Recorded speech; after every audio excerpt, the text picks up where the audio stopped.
Hello everyone, welcome to our study channel examyatra.com। In this session हम modern Indian history के topic Indian national movement को cover कर रहे हैं और आज हम देखने वाले हैं Gandhi ji and his ideas part 2।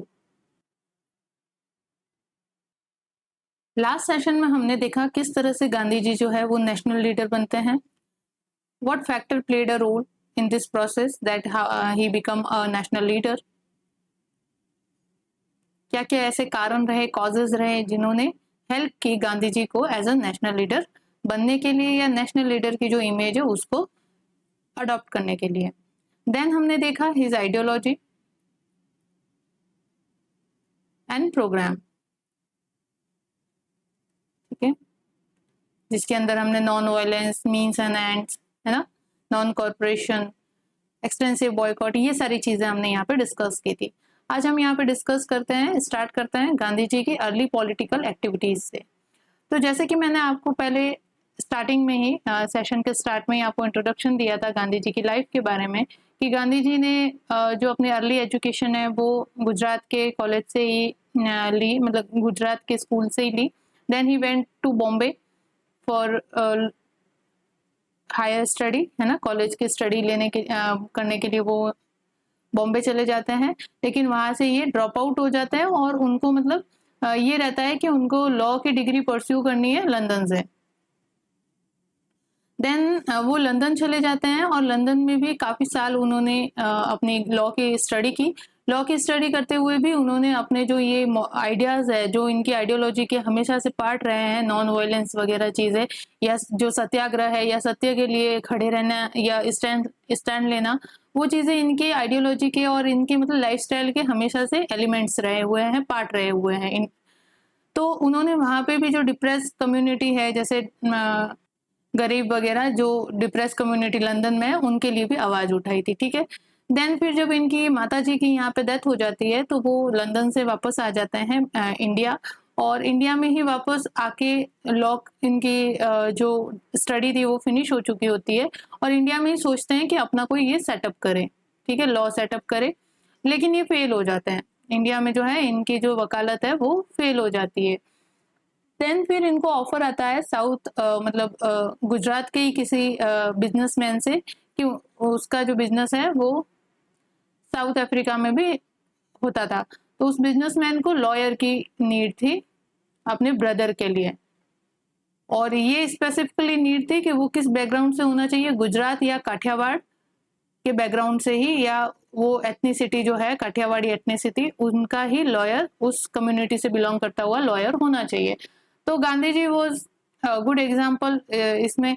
तो वो काठियावाड़ से बिलोंग भी करते थे, गुजराती कम्युनिटी से बिलोंग करते थे, और वो इस क्राइटेरिया के अंदर फिट बैठते थे।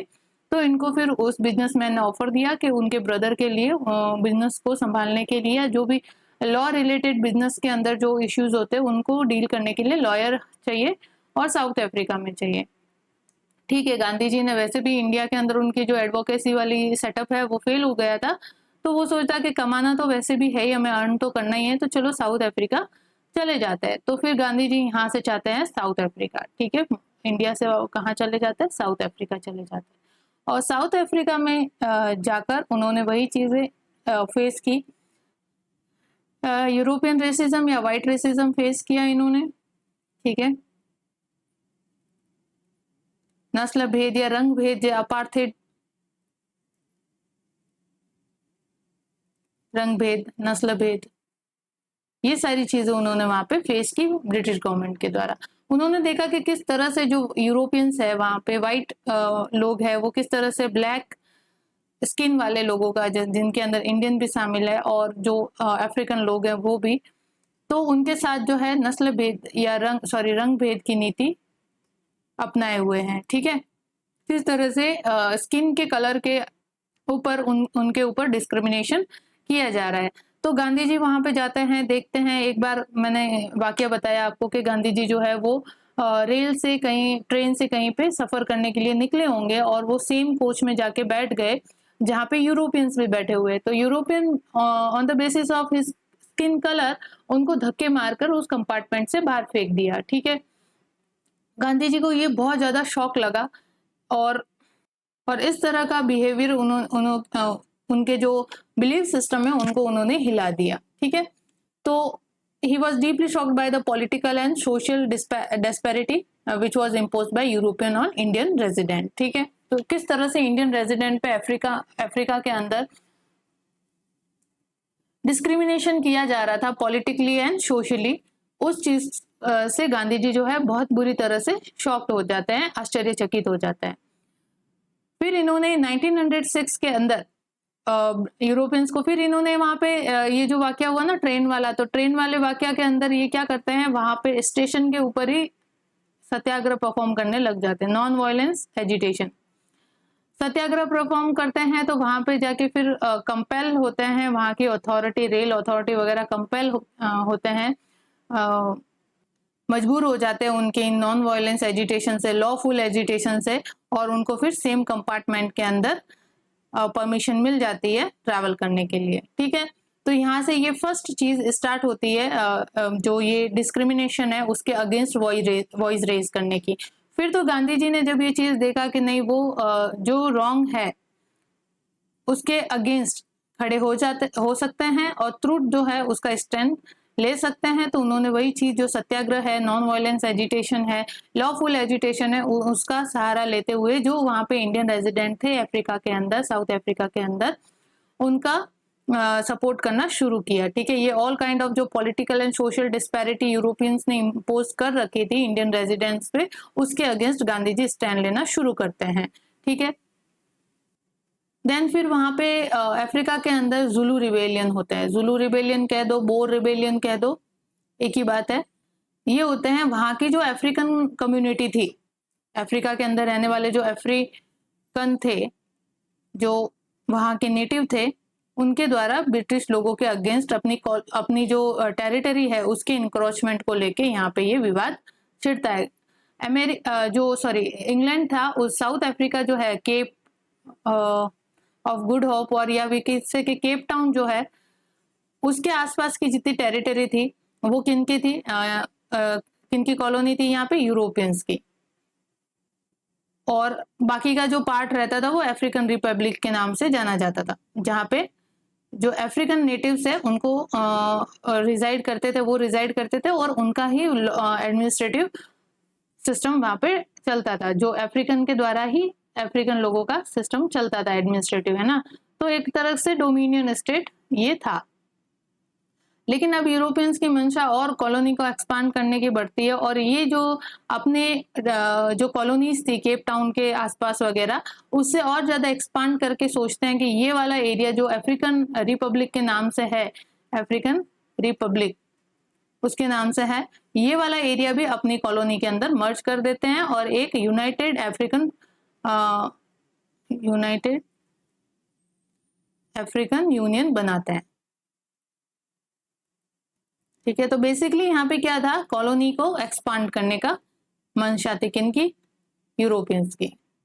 ठीक है, तो इसके विरोध में ये अफ्रीकन नेटिव्स यहाँ पे इनके अगेंस्ट रिबेल करते हैं, यूरोपियंस के अगेंस्ट, और उसमें गांधी जी जो है वो यूरोपियंस का सपोर्ट करते हैं। अब यहाँ पे आप सोचोगे कि गांधी जी तो इंडियन रेजिडेंट के लिए तो लड़ रहे हैं यहाँ पे, इनसे जो पॉलिटिकल और सोशल डिस्पैरिटी यूरोपियंस ने इम्पोज कर रखी है इंडियन रेजिडेंट के, उनके अगेंस्ट है सिस्टम के। लेकिन नहीं, गांधी जी यहाँ पे क्या थे, थ्रू आउट द प्रोसेस वो जो ब्रिटिश गवर्नमेंट है उनसे लॉयल रहते हैं। ठीक है, वो जस्ट अगर विरोध करते हैं तो डिस्पैरिटी का, डिस्क्रिमिनेशन का विरोध करते हैं, गवर्नमेंट का विरोध वो नहीं करते हैं। ठीक है, तो गवर्नमेंट को ओवरथ्रो करने की उनकी मंशा नहीं थी। Within the government sovereignty, British government की sovereignty, they want reforms, they want changes. ठीक है, तो ये चीज थी। तो इस वजह से बोर रिबेलियन तब होते हैं, तो इसमें गांधी जी ने इंडियंस जो रेजिडेंट थी उनकी एक टीम बनाई, एक फोर्स बनाई, जो वहां पे स्ट्रेचर, जो वॉर हुआ तो वॉर के अंदर क्या होता है, लोग घायल होते हैं ना, जो घायल सैनिक होता है उनको मेडिकल कैंप तक पहुंचाने की जो सुविधा होती है वो स्ट्रेचर बियरर करते हैं ना, स्ट्रेचर को बियर करने वाले होते हैं स्ट्रेचर बियरर। तो इंडियन रेजिडेंट ने बहुत अच्छे से ये भूमिका निभाई स्ट्रेचर बियरर की, यानी जो घायल सैनिक है युद्ध के अंदर या फिर जो वॉर के अंदर घायल सैनिक है उनको वॉर साइड से दूर ले जाके मेडिकल कैंप तक पहुंचाना, सो दैट क्या उनका ट्रीटमेंट हो सके। तो उनको वहां तक पहुंचाने का काम इंडियन रेजिडेंट ने खूब अच्छे से किया। वहां पे टेरेन जो थी, जो मतलब जहाँ पे वॉर हुआ, ये बोर रिबेलियन हुआ, वहां पे वो टेरेन बहुत ही ज्यादा क्रिटिकल थी, एक्सट्रीम थोड़ी सी टोपोग्राफी थी। उसके बावजूद भी इंडियन जो थे, इंडियन रेजिडेंट थे, उन्होंने बहुत अच्छी स्ट्रेचर बियरर की भूमिका निभाई। और इसके जरिए गांधी जी ये शो करना चाहते थे कि जो मैनली वर्क है ना, जो मर्दों का काम है, मैनली वर्क जो है, वो not only Europeans but Indian can also perform. तो ये चीज साबित करने के लिए गांधी जी ने बोर रिबेलियन के अंदर ब्रिटिश अथॉरिटी का या यूरोपियंस का साथ देते हैं और इंडियन रेजिडेंट की एक फोर्स बनाते हैं स्ट्रेचर बियरर के काम के लिए, ठीक है। बिकॉज यहाँ पे अकॉर्डिंग टू व्हाइट रेसिज्म क्या माना जाता है, आपको पता ही, हमने डिस्कस कर रखे हैं आगे, अगर हमारे सेशन आपने देखे हो तो। व्हाइट रेसिज्म ये कहता है कि जो मैनली वर्क है या जो ब्रेवरी वाले काम है वो कौन कर सकते हैं, ओनली व्हाइट पीपल कर सकते हैं, ठीक है। जो इंडियंस है वो कोवार्ड है, ऐसे माना जाता है ना, जो कायर है, इनसे जो मैनली वर्क है या सेना में लड़ना है, इनसे नहीं हो पाता है। और ऑन दिस बेसिस इन्होंने मार्शल रेस और नॉन मार्शल रेस जैसी कैटेगरी भी बनाई इंडिया के अंदर, है ना। तो इसके पीछे मंशा दूसरी थी, हमने डिस्कस की है, मार्शल और नॉन मार्शल, जिन्होंने इनको सपोर्ट किया वॉर वगैरह के अंदर, जैसे गुरखा वगैरह है, सिख वगैरह है, जितने भी वॉर हुए इंडिया में, अपने जो डोमिनियन है उसको एक्सपांड करने के लिए, अपने अथॉरिटी को एक्सपांड करने के लिए। तो जिन्होंने इनका साथ दिया उनको मार्शल कैटेगरी में डाला। बाकी जो साउथ इंडियन वगैरह थे, जिन्होंने इनका मतलब ज्यादा पार्टिसिपेट नहीं किया साउथ इंडियन ने इनके साथ वॉर के अंदर, तो उनको नॉन मार्शल कैटेगरी के अंदर डाल दिया। लेकिन ये हमेशा ये सोचते थे कि जो व्हाइट है they are only able to perform menial work. तो that's why Gandhi ji want to break their conception के menial work only can do by Europeans, ठीक है।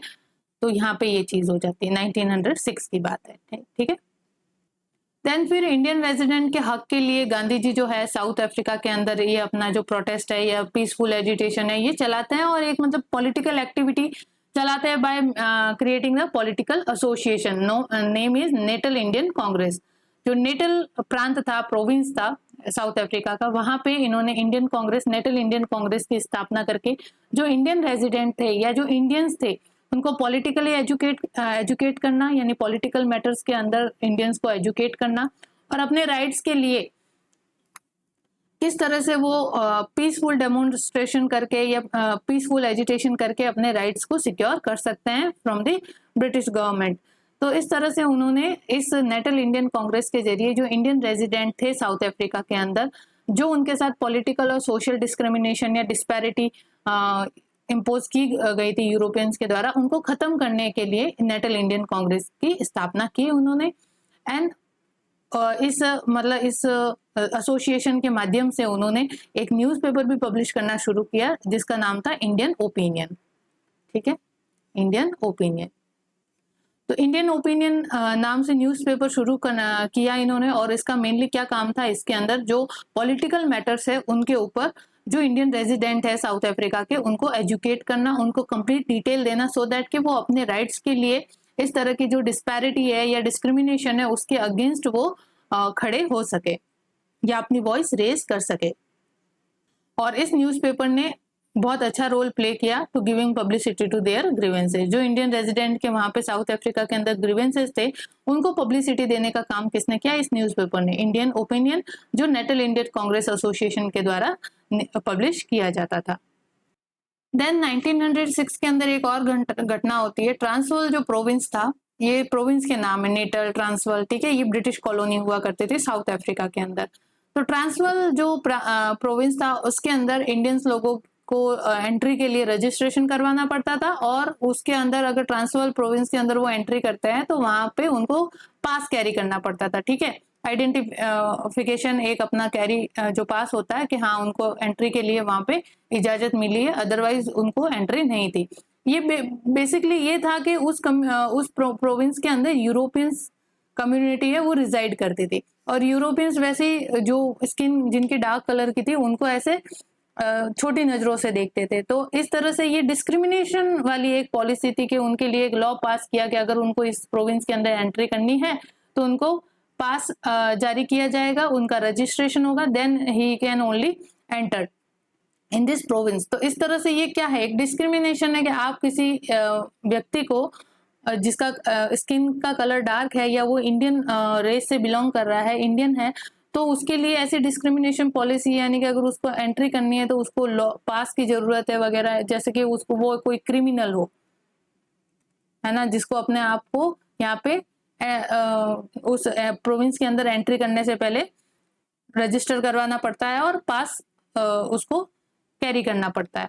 तो इस तरह की जो ये ह्यूमिलेटिंग ये लॉ पास हुआ था, उसके अगेंस्ट भी गांधी जी ने जो है पीसफुल डेमोन्स्ट्रेशन किया, नॉन वायलेंट रेजिस्टेंस जो है वो यहाँ पे लॉन्च किया, एंड फर्स्ट टाइम उन्होंने नॉन वायलेंट रेजिडेंस जैसा एक वेपन यूज किया जो बाद में जाके सत्याग्रह के नाम से कहलाया। ठीक है, तो यहाँ से 1906 में ये घटना होती है कि ब्रिटिश अथॉरिटी द्वारा ट्रांसवाल प्रोविंस के अंदर इंडियंस की एंट्री के ऊपर जो है वो रजिस्ट्रेशन और पास कैरी करने जैसे एक लॉ बनाया जाता है। इससे क्या होता है, ये क्या संकेत देता है कि जो वाइट यूरोपियंस है या वाइट जो मैन है वो किस तरह से ट्रीट कर रहे हैं इंडियंस को एज अ क्रिमिनल और सस्पिशियस पर्सनालिटी के रूप में, जिनको किसी जगह पे एंट्री करने से पहले यहाँ पे रजिस्ट्रेशन करवाना पड़ रहा है, पास कैरी करना पड़ रहा है। तो इस तरह से ये ह्यूमिलेटिंग लॉ के अगेंस्ट गांधी जी ने फर्स्ट टाइम यहाँ पे अपना वेपन यूज किया, that is the non violent resistance, और वो इस चीज में सफल भी हुए और इसको बाद में जाके क्या कहलाया, ये प्रोसेस सत्याग्रह। तो फर्स्ट टाइम सत्याग्रह 1906 में गांधी जी ने साउथ अफ्रीका के अंदर यूज किया था। देन तो satyagraha become the integral part of his ideology. Then again 1907 में फिर उन्होंने सेम पॉलिटिकल स्ट्रेटेजी यानी सत्याग्रह परफॉर्म किया। वापस यही चीज हुई कि ट्रांसवाल जो एरिया था, ट्रांसवाल प्रोविंस था, उसके अंदर इंडियंस की एंट्री को ही बंद कर दिया गया है ना, Indians were prevented from the entering into the Transvaals. तो दैट्स व्हाई उसके अगेंस्ट भी गांधी जी ने सत्याग्रह यहाँ पे परफॉर्म किया। देन अगेन इन 1913 में एक जुडिशियल डिसीजन पास किया जाता है जिसके अंदर ये जितनी भी इंडियन मैरिजेस थी जो इंडियन रीति रिवाजों से हुई थी साउथ अफ्रीका के अंदर, उनको इलीगल घोषित कर दिया जाता है। अगर वो मैरिजेस क्रिश्चियन राइट्स के या क्रिश्चियन जो रिचुअल्स होते हैं, क्रिश्चियन राइट्स जो होते हैं उनके द्वारा अगर परफॉर्म नहीं की गई है तो उनको रजिस्टर्ड नहीं किया जाएगा और उनको इनलीगल मान लिया जाएगा ऐसी इंडियन मैरिजेस को। इस तरह का एक जुडिशियल डिसीजन आता है 1913 के अंदर। तो इसके अगेंस्ट भी गांधी जी जो है सत्याग्रह ऑफर करते हैं और यहाँ पे गांधी जी को थोड़ा सा अरेस्ट भी कर लिया जाता है और उनको 9 मंथ के लिए इम्प्रिजमेंट भी या जेल भी भेजा जाता है। लेकिन फाइनली गांधी जी के इस सत्याग्रह के कारण ब्रिटिश अथॉरिटी पे वहां पे प्रेशर जनरेट होता है और Gandhi ji and British authority जो है वो कॉम्प्रोमाइज पे आते हैं और इंडियन रिलीफ एक्ट जो है वो पास होता है इन 1994 एज अ कॉम्प्रोमाइज। ठीक है, अब गांधी जी 1914 तक ये चीज जान चुके थे कि सत्याग्रह जो है वो कितनी पावरफुल वेपन है ना, अगेंस्ट किसी भी जो आपके सप्रेसिव अथॉरिटी है उसके अगेंस्ट या उसके ऊपर प्रेशर एक्सर्ट करने के लिए किस तरह से ये वेपन जो है बहुत ही एफिशिएंटली वर्क करता है। तो 1914 तक ये चीज चलती रही। फिर गांधी जी की मैंने बताया कि मदर की डेथ हो जाती है, सॉरी गांधी जी को गोपाल कृष्ण गोखले द्वारा कॉल आता है।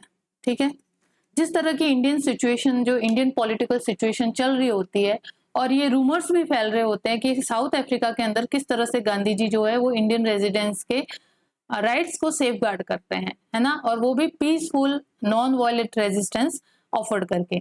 तो ये रूमर्स जो है इंडिया में फैल रहे। तो गोपाल कृष्ण गोखले सोचते हैं कि क्यों ना गांधी जी को, बिकॉज गोपाल कृष्ण गोखले कौन थे, मॉडरेट्स थे, मॉडरेट आइडियोलॉजी को बिलोंग करने वाले थे।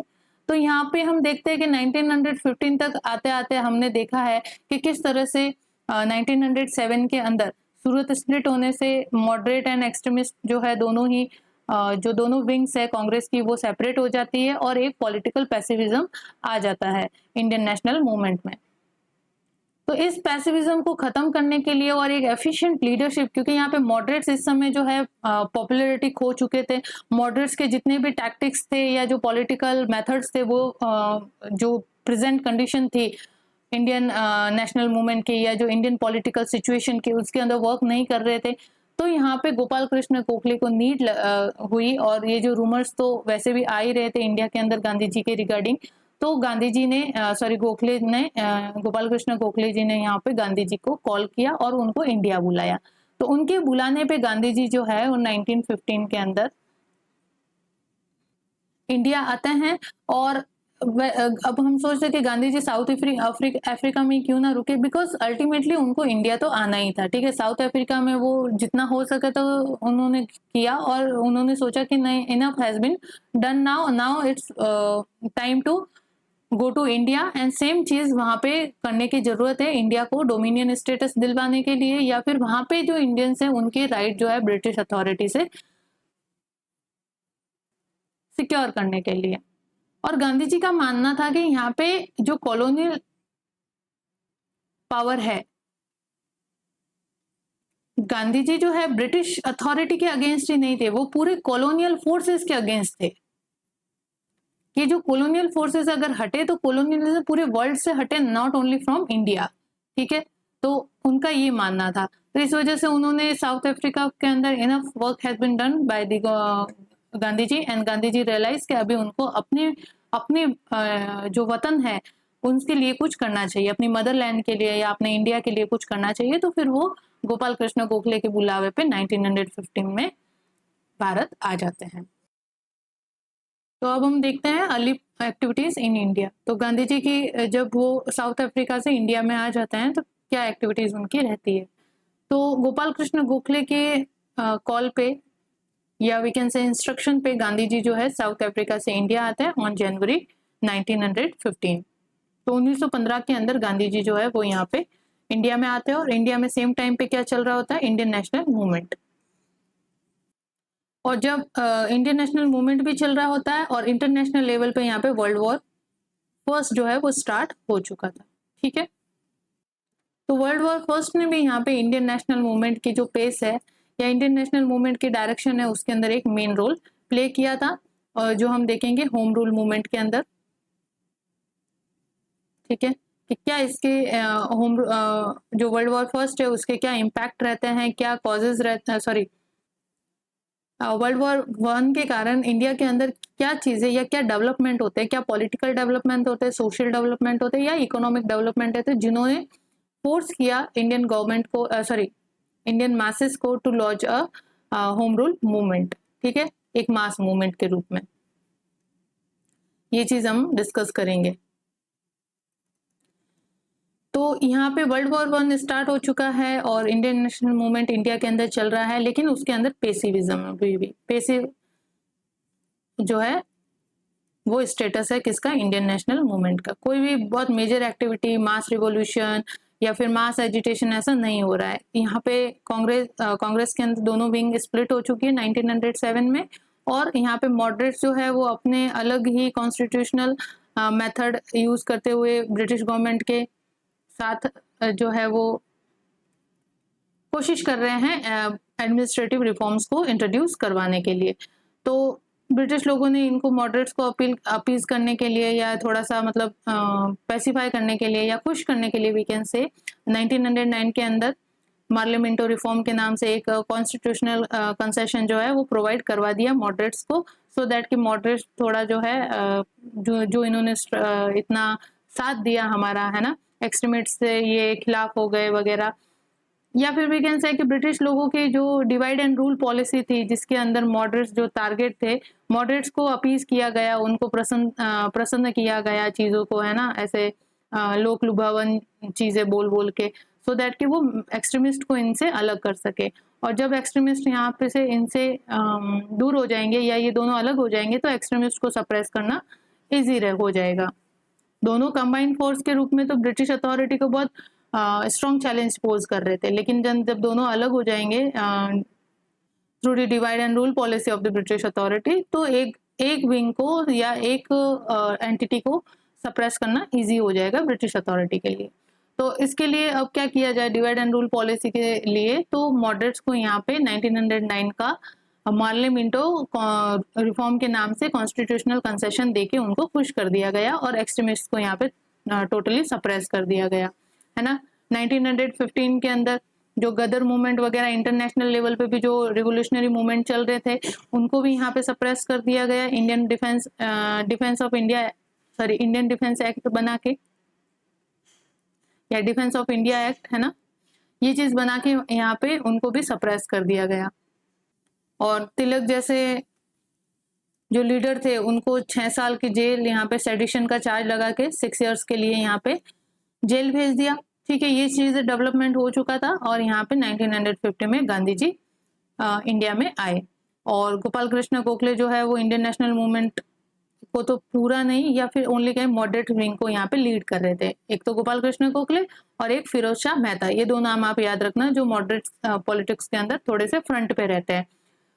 ये शुरू से ही गोपाल कृष्ण गोखले एंड फिरोज शाह मेहता हमेशा से एक्सट्रीमिस्ट आइडियोलॉजी को कांग्रेस के ऊपर डोमिनेट करने से रोकते आ रहे हैं। ठीक है, तो अब यहाँ पे गांधी जी आ जाते हैं साउथ अफ्रीका से इंडिया में। आते ही गांधी जी ने एक्टिव पॉलिटिक्स के अंदर पार्ट नहीं लिया, इंडियन नेशनल मूवमेंट की जो एक्टिविटीज है उसमें पार्ट नहीं लिया।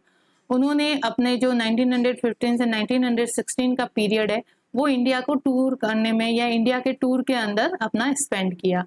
वो इस दौरान वेरियस प्लेसेस पे उन्होंने विजिट किए, है ना, to understand the Indian community और इंडियन लैंड सिस्टम, या फिर जो कंट्री मैन है, अपनी खुद की कंट्री है, जो होमलैंड है, उसको जानने के लिए उन्होंने जगह जगह पे टूर करना शुरू किया। इन्होंने Rangoon to Banaras and Madras, ये पूरा एरिया इन्होंने कवर किया। लगभग इंडिया का मेजर पार्ट जो है इन्होंने अपने टूर से कवर किया, सो दैट कि वो एक्चुअल सिचुएशन को अंडरस्टैंड कर सके।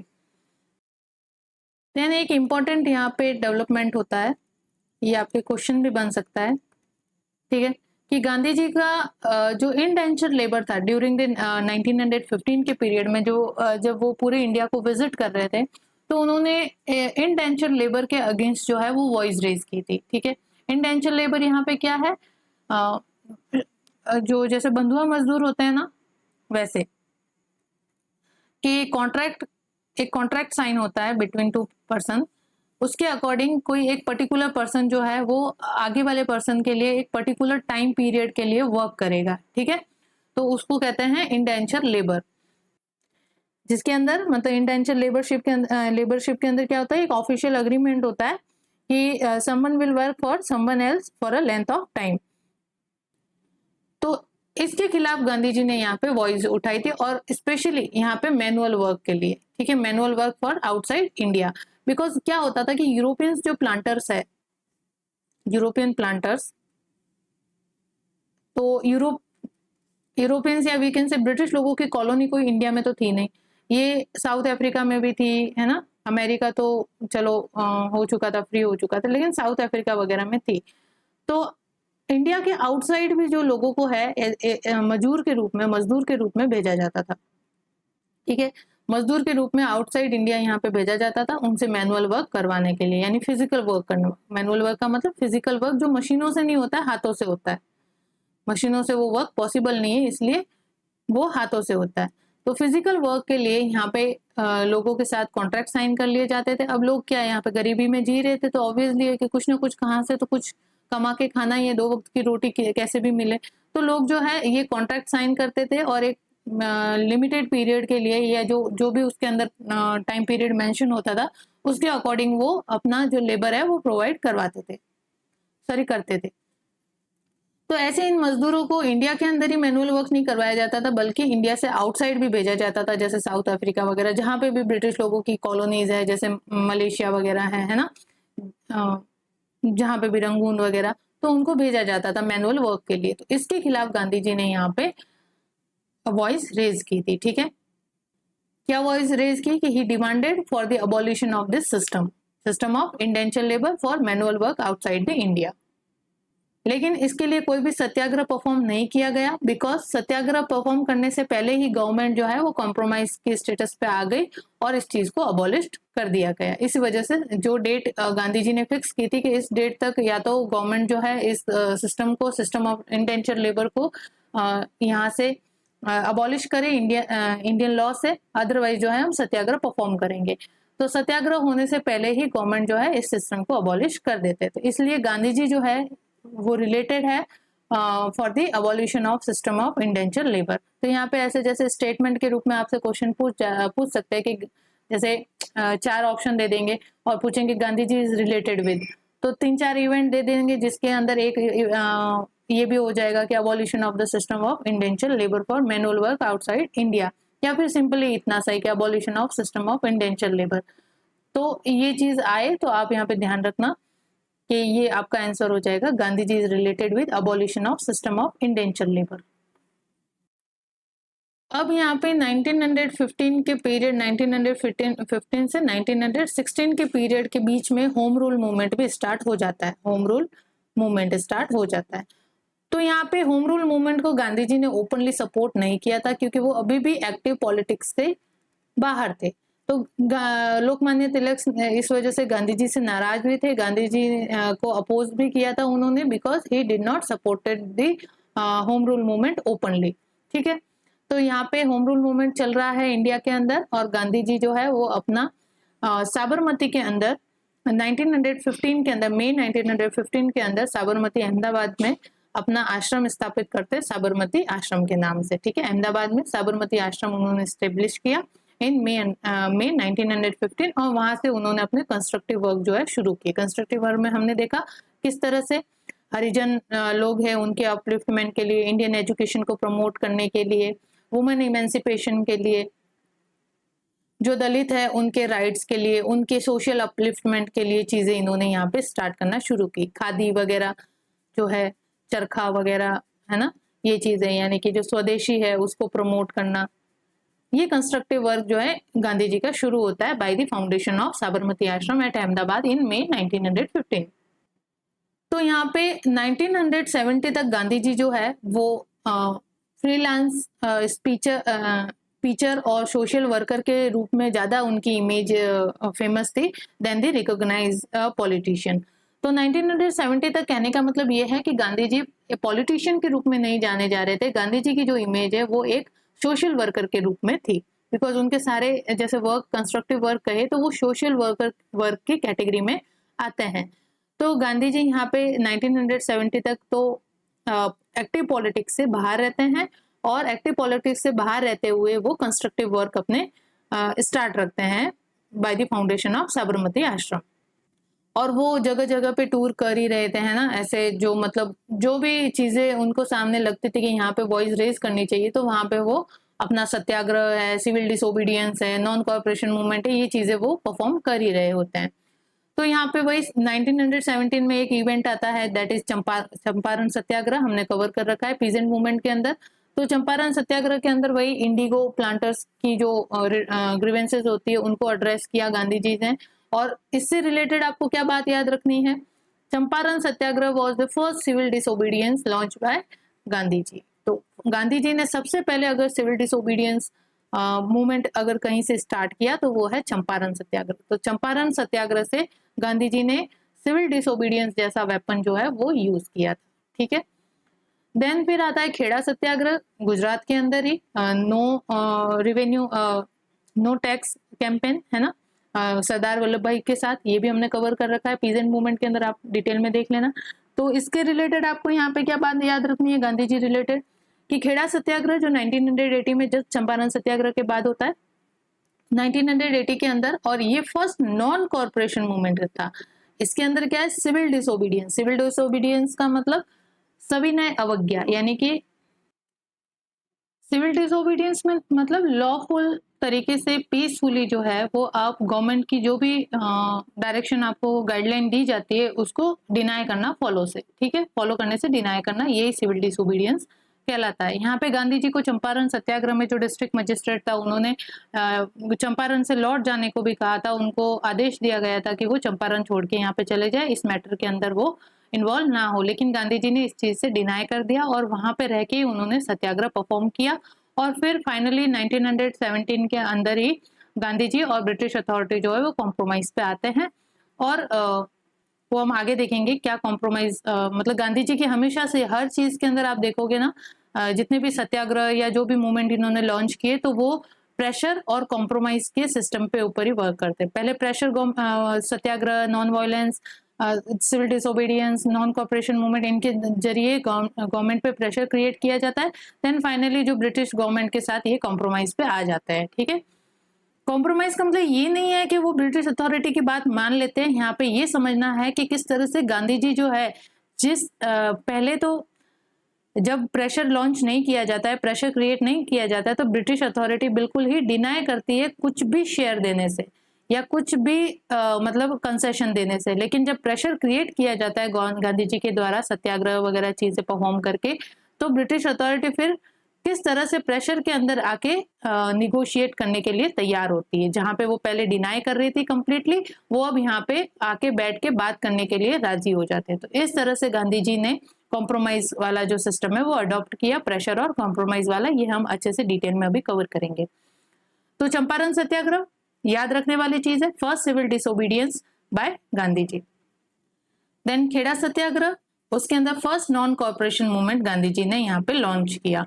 यानी कि वही फार्मर्स को कह दिया, मना कर दिया गया कि आप किसी भी तरह का जो टैक्स है वो पे नहीं करोगे जब तक गवर्नमेंट जो है आपके ग्रीवेंसेस का रिड्रेसल नहीं कर देती है।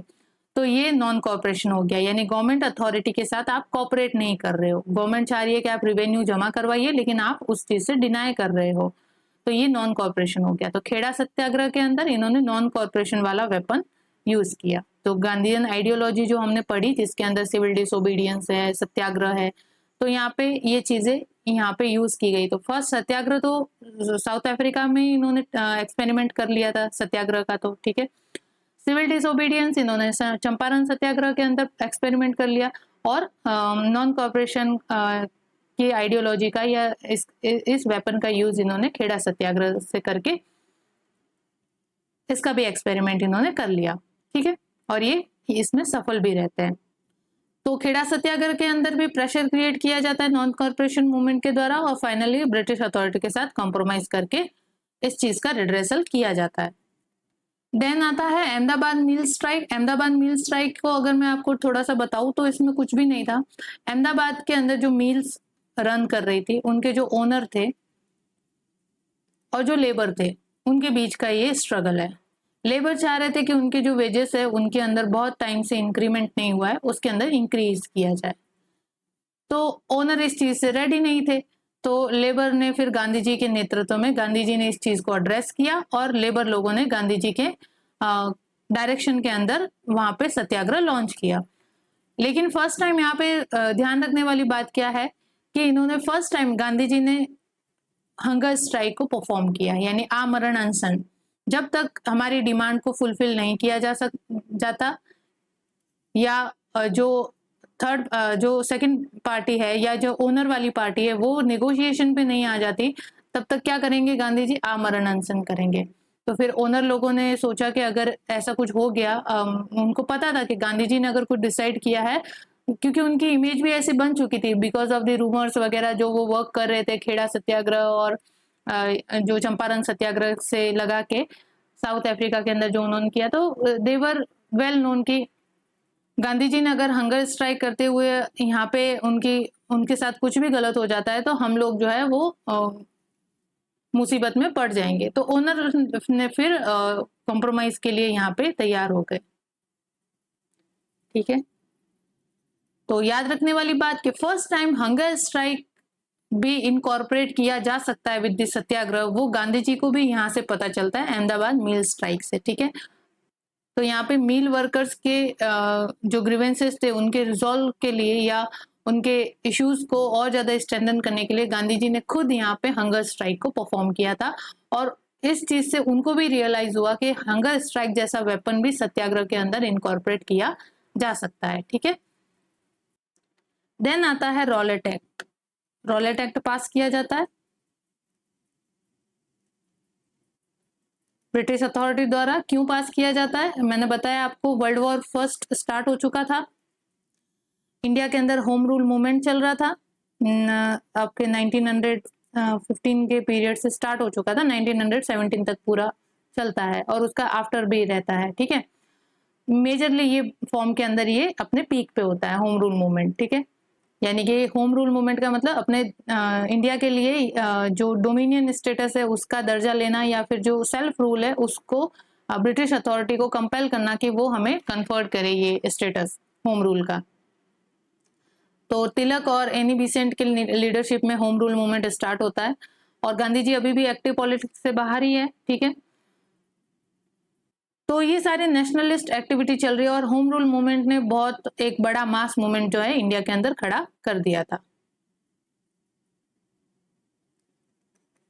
और होम रूल मूवमेंट के बाद जो है होम रूल मूवमेंट के अंदर एक इवेंट आता है 1916 के अंदर, लखनऊ पैक्ट। बात करेंगे हम इसके बारे में भी। जो कांग्रेस की दोनों विंग यानी एक्सट्रीमिस्ट और मॉडरेट अलग हो चुकी थी, वो लखनऊ सेशन के अंदर, कांग्रेस के लखनऊ सेक्शन के अंदर यूनाइटेड हो गई थी, है ना, रीयूनाइटेड हो गई थी। ये चीज तो हुई मॉडरेट प्लस एक्सट्रीमिस्ट तो हुए ही हुए, साथ में कौन आ गए? कांग्रेस प्लस मुस्लिम लीग। मुस्लिम लीग ने भी कांग्रेस के साथ यूनिफिकेशन कर लिया, दोनों ने हाथ यहाँ पे मिला लिया, जो भी अपने ओल्ड डिफरेंसेस थे उनको साइड में रख के नेशनल इश्यूज को इन्होंने यहाँ पे पहले तवज्जो दी, यानी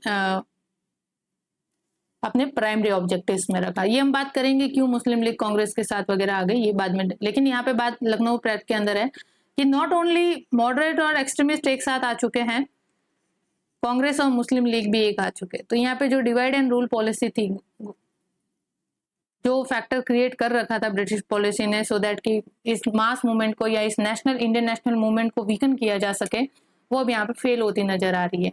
मुस्लिम लीग और कांग्रेस यानी हिंदू मुस्लिम यूनिटी को ब्रेक कर चुके थे, है ना, बंगाल विभाजन के द्वारा, वो वापस अब आ चुकी है। और जो मॉडरेट और एक्सट्रीमिस्ट वाले जो कांग्रेस के अंदर भी डिफरेंसेस आ गए थे, वो भी यहाँ पे रिजॉल्व हो चुके हैं। तो अब सब तरफ से गवर्नमेंट पे बहुत ज्यादा प्रेशर क्रिएट हो रहा है और इसका नतीजा निकलता है होम रूल मूवमेंट के एंड में गवर्नमेंट जो कॉम्प्रोमाइज पे आती है, वो आती है मॉन्टेग्यू चेम्सफोर्ड रिफॉर्म। ठीक है, जिसके अंदर मैं एक बात बता दूं, उस मॉन्टेग्यू चेम्सफोर्ड रिफॉर्म या फिर we can say government of India act 1919, ठीक है, 1919 मॉन्टेग्यू चेम्सफोर्ड रिफॉर्म से जो जाना जाता है, उसके अंदर एक बात आती है कि सेल्फ रूल जो है उसको लेजिटिमाइज या वैलिडेशन मिल जाता है। सेल्फ रूल का जो डिमांड थी उसको लेजिटिमाइज करने वाला पहला अगर कोई गवर्नमेंट ऑफ इंडिया एक्ट है वो 1919 है। ठीक है, यानी इंडिया को डोमिनियन स्टेटस का दर्जा देना, डोमिनियन स्टेट का स्टेटस प्रोवाइड करवाना का काम जो है वो मॉन्टेग्यू चेम्सफोर्ड रिफॉर्म में किया जाता है।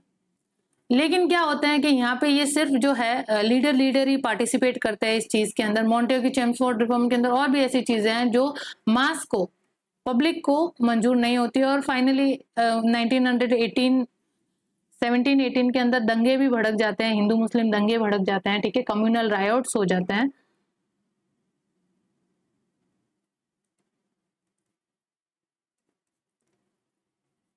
और ये चीजें होती है। ठीक है, तो यहाँ पे गवर्नमेंट जो है ये सारी नेशनलिस्ट एक्टिविटीज को दबाने के लिए या फिर किसी भी तरह की जो ये नेशनलिस्ट एक्टिविटीज चल रही थी उसको सप्रेस करने के लिए गवर्नमेंट ने रॉलेट एक्ट पास कर दिया था।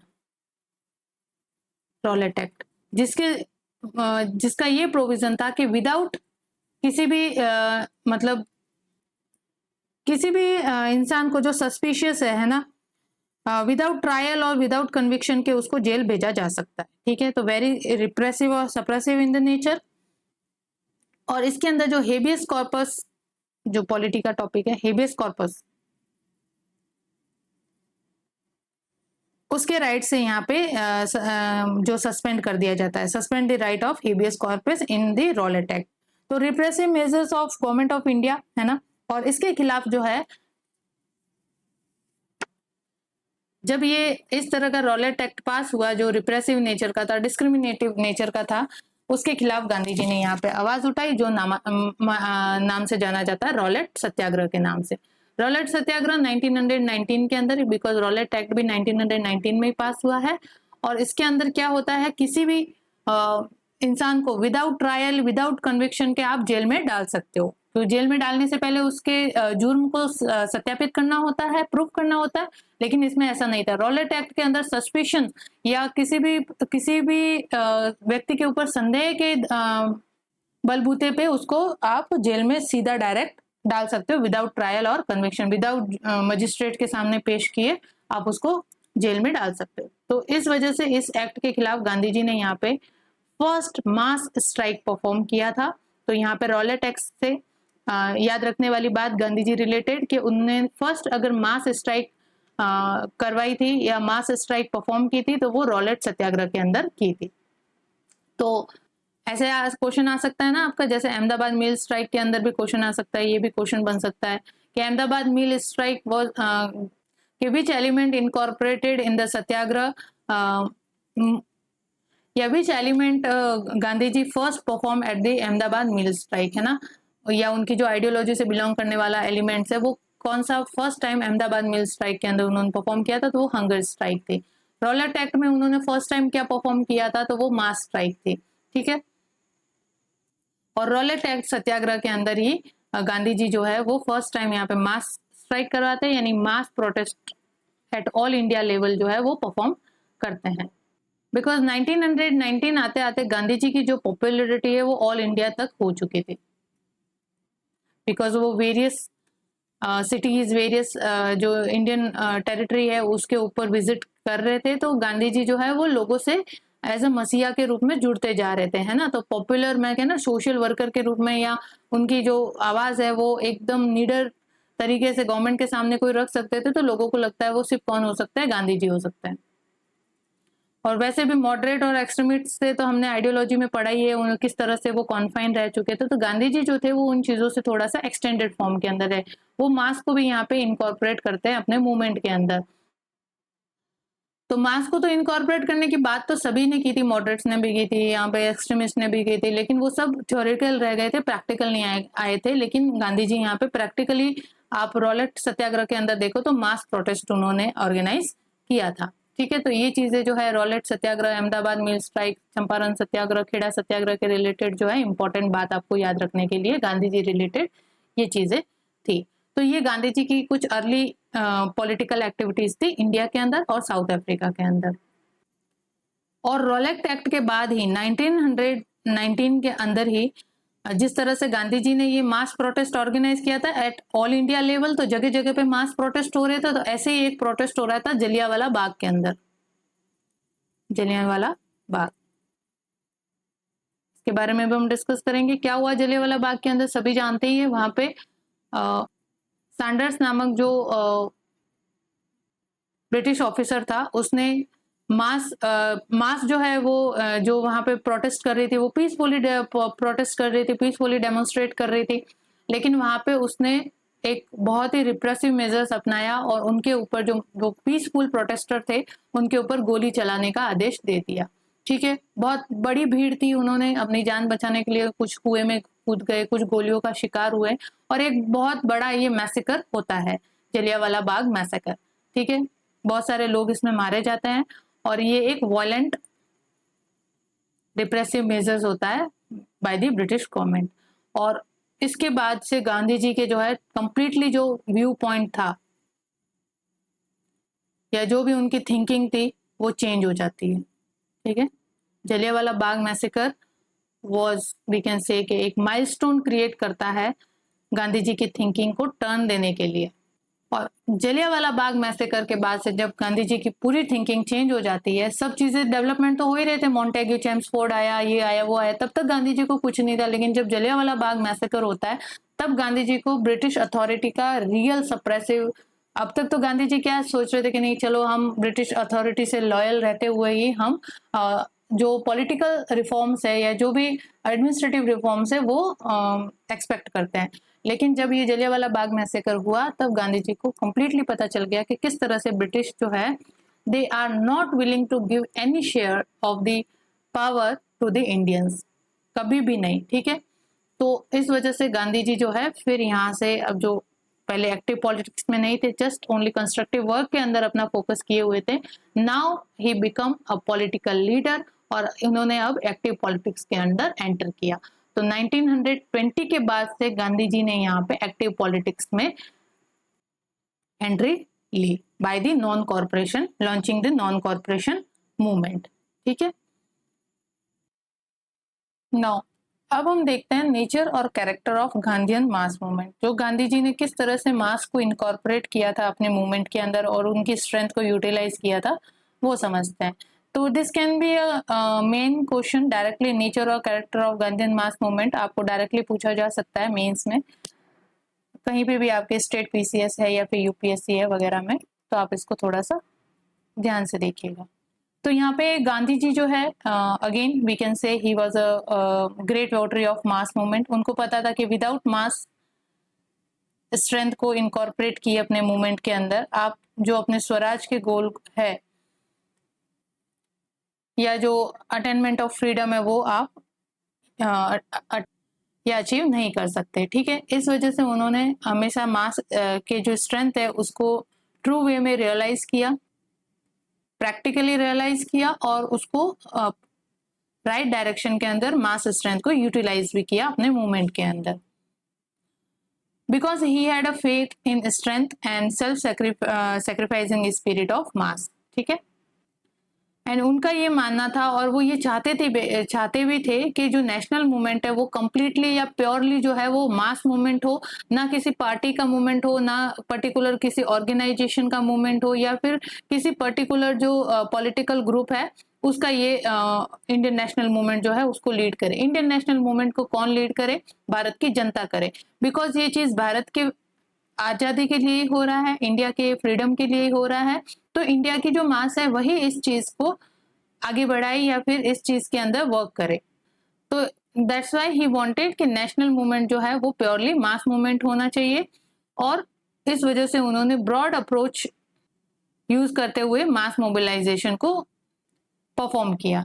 इस वजह से हमने देखा किस तरह से हर एक तरह से कंस्ट्रक्टिव वर्क करते हुए गांधी जी ने ना, हरिजन अपलिफ्टमेंट है, वुमेन इमेंसिपेशन है, हरिजन अपलिफ्टमेंट वगैरह जैसी चीजों से, कंस्ट्रक्टिव वर्क से उन्होंने क्या किया, यहाँ पे जो डिप्रेस कम्युनिटी है उनको अपने साथ इनकॉर्पोरेट किया, वो अपने आप को गांधी जी से रिलेट कर पाए, फील कर पाए अपने आप को उनसे जुड़ा हुआ, तो वो उनके साथ हो गए।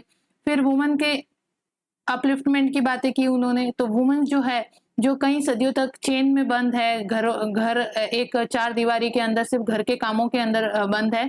तो हम देखते हैं कि जब गांधीयन मूवमेंट, जब गांधी जी ने इंडियन नेशनल मूवमेंट की लीडरशिप ली, या जो गांधीयन फेज आता है इंडियन नेशनल मूवमेंट में, तो उस तरह से किस तरह से वुमेन ने भी आगे आके अपना रोल प्ले किया in the attainment of freedom. Then फिर वो कांग्रेस से भी टच में रहते हैं, तो वो मॉडरेट्स और एक्सट्रीमिस्ट दोनों से ही टच में रहते हैं, और इस तरह से उन्होंने जो एजुकेटेड पॉलिटिकल लीडर्स थे उनको भी अपने साथ इनकॉर्पोरेट किया, और अपनी जो ट्रस्टीशिप थ्योरी देके उन्होंने जो कैपिटल क्लास है वगैरह से भी, कैपिटल क्लास से भी अप्रोच कर पाए, और कैपिटल क्लास भी उनसे रिलेट कर पाई ट्रस्टीशिप थ्योरी के द्वारा, है ना। तो गांधी जी ने जो इंडियन सोसाइटी थी उसके हर एक सेक्शन को टच किया, है ना, हर एक सेक्शन को कोशिश की कि अपने साथ जो है इनकॉर्पोरेट कर पाए, अपने साथ उनको लेके चल पाए। तो इस वजह से गांधी जी जो है अपनी जो ब्रॉड अप्रोच अपनाते हुए, अपने जो कंस्ट्रक्टिव वर्क के थ्रू और वेरियस आइडियोलॉजी के थ्रू उन्होंने मास मोबिलाइजेशन यहाँ पे जनरेट किया, एंड ही वांटेड कि इंडियन नेशनल मूवमेंट जो है वो प्योरली एक मास मूवमेंट हो, ना कि किसी पर्टिकुलर पार्टी या ऑर्गेनाइजेशन का ये मूवमेंट लीड करे, उस पर्टिकुलर जो पार्टी और ऑर्गेनाइजेशन है वो इस मूवमेंट को लीड करे। और यहाँ पे मास मोबिलाइजेशन के जो पैरामीटर्स थे वही गांधीयन आइडियोलॉजी, जिसके अंदर सत्याग्रह है, मीन्स एंड एंड्स है, मोरालिटी है ना, स्ट्रगल टू स्ट्रगल जैसे एलिमेंट्स को अपनाते हुए ही उन्होंने मास मोबिलाइजेशन किया था। गांधी जी के मास मोबिलाइजेशन की एक यूनिक बात है कि वो हमेशा डिसिप्लिन वे में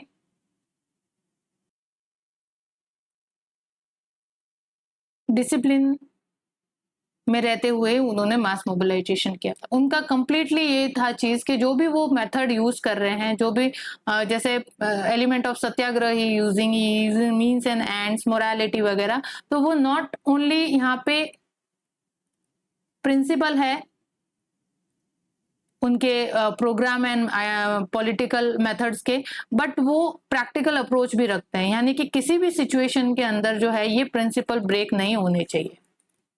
तो गांधी जी ने यहाँ पे satyagraha means non violence, civil disobedience, ये जो है प्रिंसिपल के रूप में तो अपना ही लेकिन ये इंश्योर भी किया कि किसी भी सिचुएशन के अंदर जो है ये प्रिंसिपल जो है चेंजेस नहीं होने चाहिए इसके अंदर, या ये ब्रेक नहीं होने चाहिए। ठीक है, तो जब भी गांधी जी को ऐसा लगता था कि इनके प्रिंसिपल्स जो है वो ब्रेक हो रहे हैं, तो वो यहाँ पे वो मूवमेंट जो है, जो भी जैसे सिविल डिसोबीडियंस मूवमेंट है या नॉन कॉर्पोरेशन मूवमेंट है, उसको सस्पेंड कर देते थे। इसके पीछे एक और स्ट्रेटजी भी थी, वो हम देखेंगे अभी, लेकिन मेनली यही था कि उनके प्रिंसिपल्स जो है, इन प्रिंसिपल्स के ऊपर रहते हुए ही want to attend the freedom of India. ठीक है, तो मेन जो उनके मास मोबिलाइजेशन के पैरामीटर थे, तो उनकी कंप्लीटली जो आइडियोलॉजिकल बेस थे, जिसके अंदर सत्याग्रह मीन्स एंड मोरालिटी वगैरह थे, वो एलिमेंट यहाँ पे मास मोबिलाइजेशन के लिए यूज होते हैं।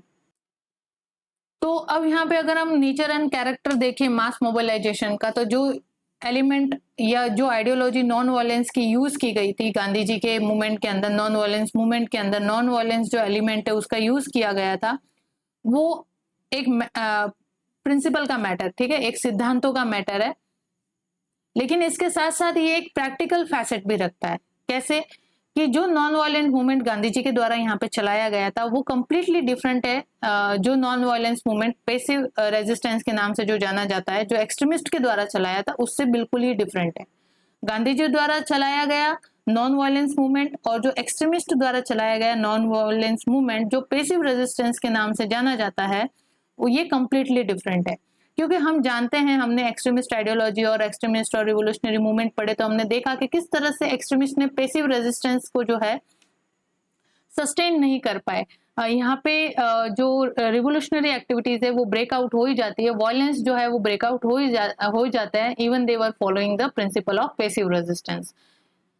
तो पैसिव रेजिस्टेंस में सर्कमस्टेंसेस के कारण जो सर्कमस्टेंसेस क्रिएट हुए थे उस समय, यानी कि जो एक्सट्रीम सप्रेशन हो रहा था एक्सट्रीमिस्ट लोगों का, उनके कारण कुछ जो एक्सट्रीमिस्ट आइडियोलॉजी को फॉलो करने वाले थे, उन्होंने रिवोल्यूशनरी पाथ अपना लिया था, यानी कि वॉयलेंस का जो पाथ है वो अपना लिया था। तो सर्कमस्टेंसेस के कारण उन्होंने जो है अपना पैसिव रेजिस्टेंस वाला जो प्रिंसिपल है वो क्या कर दिया था, ब्रेक कर दिया था। ठीक है, तो जो एक्सट्रीमिस्ट द्वारा नॉन वायलेंस वाला मूवमेंट चलाया जा रहा था, वो गांधी जी से बिल्कुल डिफरेंट है। बिकॉज गांधी जी के जो नॉन वायलेंस मूवमेंट है, उसके अंदर जो नॉन वायलेंस है वो प्रिंसिपल के रूप में अपनाया गया है, और वो किसी भी सर्कमटेंसेस के ऊपर बेस नहीं है। चाहे कैसे भी सर्कमटेंसेस हो जाए, ये प्रिंसिपल ब्रेक नहीं होना चाहिए। गांधी जी का कंप्लीटली जो नॉन वायलेंस मूवमेंट है इस तरह से एक्सट्रीमिस्ट से डिफरेंट है कि गांधी जी जो है वो नॉन वायलेंस को खाली प्रिंसिपल के रूप में ले ही नहीं रहे हैं, उसको सस्टेन करने के लिए भी वो यहाँ पे लगातार कोशिश करते रहते हैं। यानी किसी भी तरह से किसी भी सर्कमटेंसेस के अंदर ये प्रिंसिपल ब्रेक नहीं होना चाहिए। तो अगर इसको ये ब्रेक होता हुआ दिखता है किसी भी रूप में या किसी भी फॉर्म के अंदर, तो गांधी जी उस मूवमेंट को या उस जो भी मूवमेंट जैसे नॉन वायलेंस मूवमेंट है, अगर वो उसके अंदर नॉन वायलेंस का प्रिंसिपल ब्रेक हो रहा है, तो गांधी जी उस चीज को सस्पेंड कर देते थे। जैसे कि एग्जांपल है non corporation movement. Non corporation movement में जैसे ही वायलेंस हुई, तो गांधी जी ने उसको सस्पेंड कर दिया इन 1922, है ना। लेकिन अब आप कहोगे कि मैम यहाँ पे एक्सेप्शन भी है। हाँ, एक्सेप्शन है, क्विट इंडिया मूवमेंट वगैरह, उसमें वायलेंस यूज हुई थी, लेकिन वो बहुत ही ज्यादा एक्सट्रीम कंडीशन हो गई थी, बिकॉज गवर्नमेंट जो है वो बिल्कुल ही रेडी नहीं थी इंडियंस को यहाँ पे अपना सेल्फ रूल या जो इंडिया की आजादी है वो देने के लिए। ठीक है, तो वो बहुत एक्सट्रीम कंडीशन थी, और इस वजह से गांधी जी ने वहां पे वायलेंस का भी यूज अपनाया और करो और मरो का नारा भी दिया था। वो बहुत लेटर कंडीशन के अंदर है, लेकिन जब तक गांधी जी ने ये सोच रख के मूवमेंट को आगे बढ़ाया कि एक ना एक दिन जो ब्रिटिश गवर्नमेंट है वो इन सारे चीजों से, नॉन कॉर्पोरेशन मूवमेंट है, सिविल डिसोबीडियंस मूवमेंट है, पीसफुली रूप से वो मान जाएगी और जो पावर है वो इंडियंस को ट्रांसफर कर देगी। लेकिन ऐसा नहीं हुआ, इसलिए फाइनली गांधी जी ने फिर क्विट इंडिया मूवमेंट लॉन्च किया और करो और मरो का नारा दिया। एक्सट्रीम हो जाने के बाद, ठीक है। लेकिन तब तक गांधी जी ने कभी भी चाहे आप जब से 1920 में एक्टिव पॉलिटिक्स के अंदर गांधी जी एंटर करते हैं, तब से उनके जितने भी मूवमेंट थे वो अथॉरिटी के अगेंस्ट नहीं थे, इसीलिए वो कभी भी यहाँ पे फेल नहीं होते, ठीक है। वो अथॉरिटी के अगेंस्ट नहीं थे, वो सिर्फ सर्कमस्टेंसेस और जो पॉलिटिकल जो एडमिनिस्ट्रेटिव सिस्टम था उसके अगेंस्ट था, अथॉरिटी के अगेंस्ट नहीं था। ऐसा नहीं था कि वो ओवरथ्रो करना चाहते थे ब्रिटिश गवर्नमेंट को, नहीं। He want to remain a loyal to British government, but he want some reform in the administrative system, और जो भी उस समय पॉलिटिकल सिस्टम चल रहा था उसके अंदर रिफॉर्म चाहते थे, सो दैट कि वो मोर इंडियन इंटरेस्ट को सर्व कर सके। इस तरह के वो एडमिनिस्ट्रेटिव सिस्टम को चाह रहे थे, यानी कि administrative should be favour the Indian interest. तो इस तरह से गांधी जी का जो मास मोबिलाइजेशन है, जो नॉन वायलेंस मूवमेंट है, वो किस तरह से एक्सट्रीमिस्ट से अलग है, वो आपको पता चल गया कि गांधी जी के मूवमेंट, नॉन वायलेंस मूवमेंट के अंदर नॉन वायलेंस जो है वो एज अ प्रिंसिपल तो काम करता ही है, लेकिन वो प्रैक्टिकल फैसेट भी रखता है, यानी कि किसी भी सर्कमस्टेंसेस के अंदर ये प्रिंसिपल ब्रेक नहीं होगा। जैसे कि एक्सट्रीमिस्ट पैसिव रेजिस्टेंस के अंदर है, पैसिव रेजिस्टेंस यानी नॉन वायलेंस यूज करते हुए रेजिस्टेंस प्रोवाइड करवाना, लेकिन ये सर्कमस्टेंसेस बेस्ड था इनका प्रिंसिपल, और सर्कमस्टेंसेस जैसे ही चेंज हुए वैसे ही इनकी जो ये नॉन वायलेंस का प्रिंसिपल है वो भी ब्रेक हो जाता है। हम देखते हैं किस तरह से रेवोल्यूशनरी मूवमेंट चलते हैं, तो इस तरह से। और गांधी जी को जब लगा कि भाई मेरा ये प्रिंसिपल यहाँ पे इस मूवमेंट के अंदर ब्रेक हो गया, तो वो उस मूवमेंट को ही सस्पेंड कर देते थे। लेकिन इसके पीछे गांधी जी की ये स्ट्रेटेजी रहती थी कि स्ट्रगल ट्रूस स्ट्रगल, वो उन्हें स्ट्रगल यानी स्ट्रगल करो, फिर विराम करो, ट्रूस संघर्ष, आराम, फिर वापस संघर्ष, यानी एनर्जी को वापस रीगेन करो, ठीक है, एनर्जी वापस इकट्ठी करो और फिर वापस लॉन्च करो एक मूवमेंट।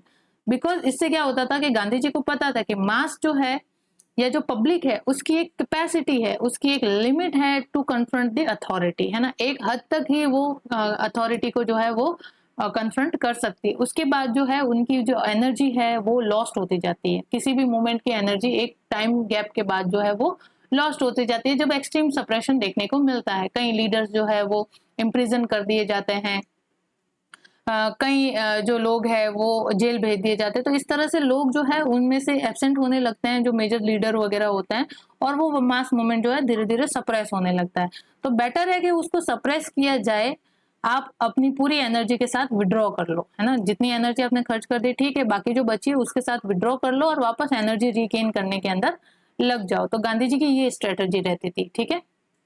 इसलिए वो कहते थे कि अगर कोई वाइस जनरल है, यानी जो सेना का कोई सेनापति है, वो अगर किसी सिचुएशन को होल्ड नहीं कर पा रहा है, उसको लग रहा है कि ये सिचुएशन होल्ड कर नहीं पा रहा है, तो वो अगर बुद्धिमान है तो वो समय पर, टाइम पर जो है वो विड्रॉ कर लेगा। विड्रॉ करने का मतलब आपकी डरपोक या जो क्या कहते हैं कायरता को नहीं दर्शाता है, ये आपके एक स्मार्टनेस को दर्शाता है गांधी जी के अकॉर्डिंग, ठीक है, कि आपने टाइम पे विड्रॉ कर लिया और अपनी सेना को और ज्यादा हानि होने से बचा ली। जो सेना आपके पास बची है उनके साथ आप वापस चले जाओ, अपनी एनर्जी रीगेन करो, वापस अपने आप को जो चीजें आप यहाँ से सीख लेके आए, क्या क्या कमियां रही हमारे उस टाइम पे जिससे हमें थोड़ा सा सिचुएशन को होल्ड करने में या सिचुएशन को अपने फेवर करने में सक्सेसफुल नहीं हुए, तो वो कमियां यहाँ वापस आके सोचो और रिड्रेस करो उन चीजों को, कमियों को दूर करो, और देन अगेन वापस अपनी एनर्जी को गेन करके मूवमेंट जो है या अटैक जो है वो लॉन्च करो। तो इस तरह से गांधी जी की आइडियोलॉजी जो है वर्क करती थी। तो विड्रॉल जो है उनके लिए कायरता का नहीं प्रतीक था, स्मार्टनेस का प्रतीक था कि आपने टाइमली जो है वो विड्रॉ कर लिया, अपनी पूरी एनर्जी लॉस्ट करने या अपनी जो सेना है जो उसको कंप्लीटली डिस्ट्रॉय होने से बचा लिया।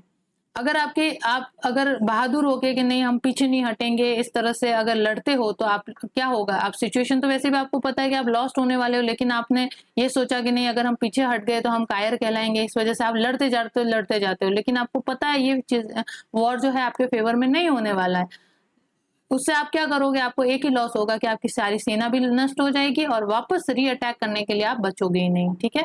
तो इसलिए कभी कभी पीछे हट जाना भी क्या होता है, स्मार्टनेस का सिंबल होता है। तो विड्रॉ कर लेना चाहिए हमें, कभी हमें लगता है कि जब हम सिचुएशन होल्ड नहीं कर सकते तो हमें यहाँ से विड्रॉ कर लेना चाहिए।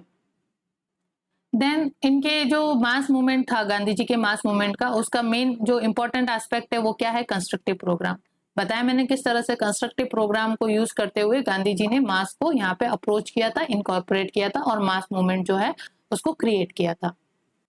नेक्स्ट कैरेक्टर है गांधी जी के जो मास मूवमेंट है वो कभी भी total confrontation with the British government नहीं है ना, कि अथॉरिटी के अगेंस्ट है, ये ऐसा कभी नहीं था। ठीक है, he was loyal to authority but wanting some reforms जो इंडियन इंटरेस्ट को यहाँ पे सर्व करते हो, है ना, या फेवर करते हो, और इंडियंस की जो सिचुएशन उस समय डिग्रेड हो रही थी उसको थोड़ा सा अपलिफ्टमेंट मिले, ऐसे चेंजेस वो चाह रहे थे। तो ब्रिटिश अथॉरिटी को वो ओवरथ्रो करना उनके मास मूवमेंट का एम नहीं था।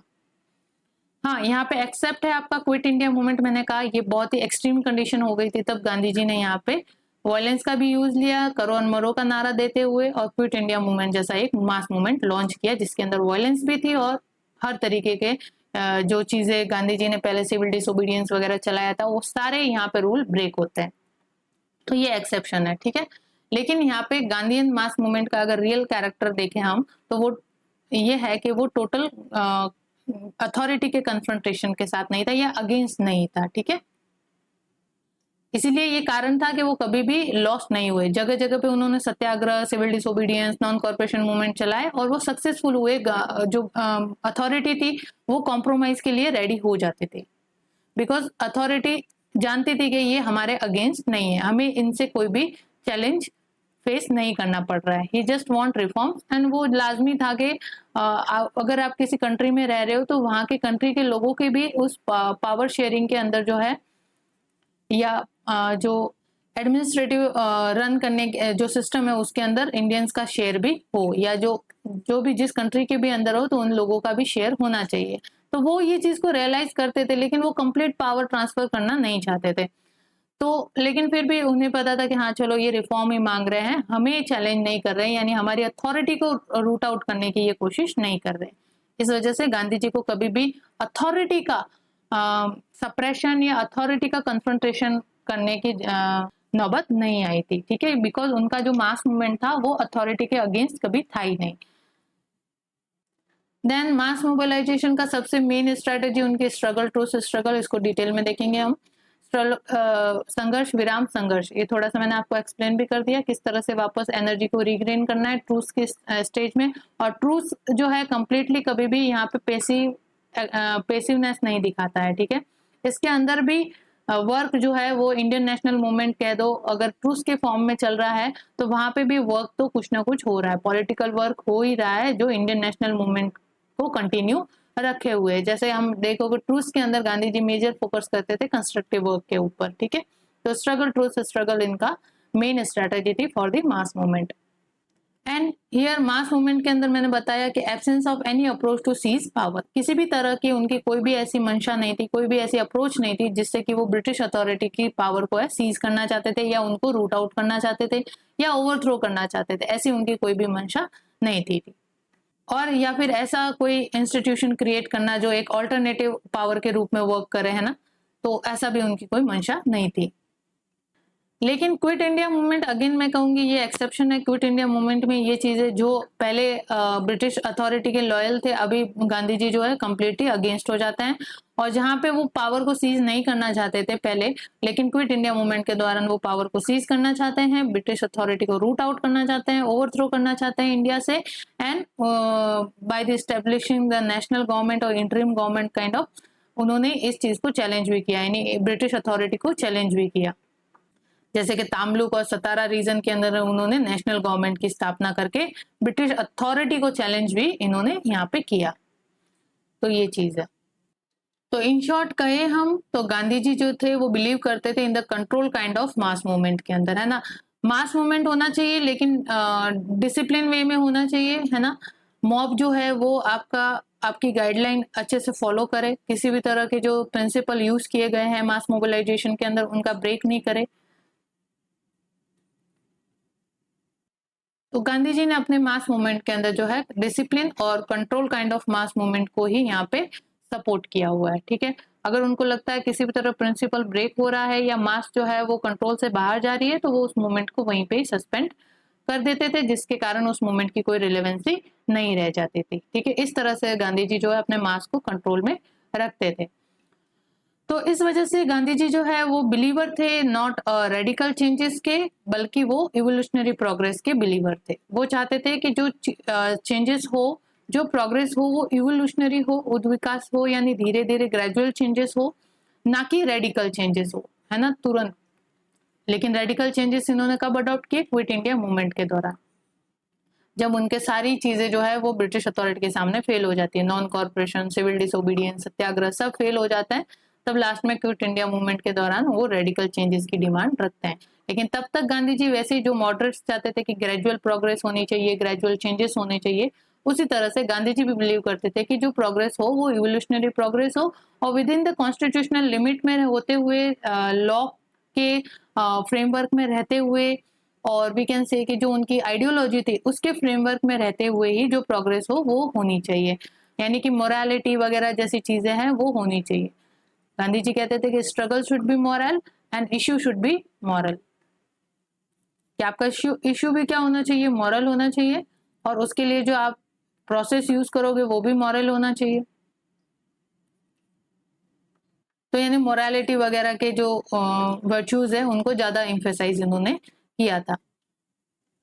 इसलिए गांधी जी के अगर आप देखो, अभी हमने आइडियोलॉजी पढ़ी, इतना इनका जो थोड़ा सा देखा हमने, तो हमें क्या लगता है कि ये मॉडरेट्स की आइडियोलॉजी को ज्यादा फॉलो करते हैं ना। जो मॉडरेट्स जिस तरह से वर्क करते थे, ये गांधी जी भी थोड़ा सा डिफरेंट यूनिक वे है, लेकिन ऑलमोस्ट वही चीजें हैं, ठीक है। वे उनका थोड़ा सा यूनिक है एजिटेशन वगैरह शो करने का, लेकिन थोड़ा सा तरीका वही है, यानी अथॉरिटी के अगेंस्ट ना जाते हुए उनके सोवरेंटी के अंदर ही ग्रेजुअल चेंजेस या इवोल्यूशनरी प्रोग्रेस जो है वो होनी चाहिए। लेकिन गांधी जी लॉयल थे, लेकिन ऐसे लॉयल नहीं थे। वो ये नहीं चाहते थे कि भाई ब्रिटिश अथॉरिटी जो है वो यहाँ से चली जाए, बिल्कुल ही ओवरथ्रो हो जाए, लेकिन वो ऐसे भी नहीं थे कि जो इंडियन इंटरेस्ट है उनको हैम्पर करे। वो दोनों के अंदर जो है बैलेंस करने की कोशिश करते थे, ठीक है। लेकिन प्राइमरी जो थिंग है या प्राइमरी गोल रहता था वो इंडियन इंटरेस्ट को सर्व करना रहता था, ठीक है। इस वजह से हम देख भी सकते हैं क्विट इंडिया मूवमेंट के अगर थ्रू आउट मॉडरेट जैसे लॉयल रहते वो, तो फिर तो क्विट इंडिया मूवमेंट जैसा मूवमेंट गांधी जी लॉन्च कभी भी नहीं कर पाते है ना। मॉडरेट्स तो थ्रू आउट दी, जब से स्टार्ट हुई है इंडियन नेशनल कांग्रेस का फाउंडेशन हुआ है, तब से हम देख रहे हैं कि ब्रिटिश गवर्नमेंट के साथ रहते हुए वो वर्क कर रहे हैं, जैसे ब्रिटिश गवर्नमेंट कहती है वे उस तरह से चलते हैं। लेकिन गांधी जी की ऐसी अप्रोच नहीं थी। गांधी जी बहुत अच्छे से अंडरस्टैंड करते थे कि कब हमें यहाँ से विड्रॉ करना है, कब हमें इन्हें कॉम्प्रोमाइज के ऊपर लाना है, या कब इन पे प्रेशर जनरेट करना है ना। तो लॉयल इस तरह से नहीं थे, लॉयल इस तरह से कह सकते कि वो जस्ट अथॉरिटी को ओवरथ्रो नहीं करना चाहते थे। वो चाहते थे कि अथॉरिटी जो है वो खुद स्वविवेक से, अपने कॉन्शियसनेस से जो पावर है वो इंडियंस को ट्रांसफर करे। लेकिन जब ऐसा होता हुआ नहीं दिखा, तब उन्होंने क्विट इंडिया मूवमेंट जैसा मूवमेंट लॉन्च करके ये सिद्ध भी कर दिया कि वो ब्रिटिश लोगों के लॉयल नहीं है। जैसे कि गांधी जी पे हमेशा आरोप लगते हैं कि गांधी जी जो है वो ब्रिटिश लोगों के एजेंट थे, ये जो लेफ्ट विंग है वो लगाती है, ठीक है।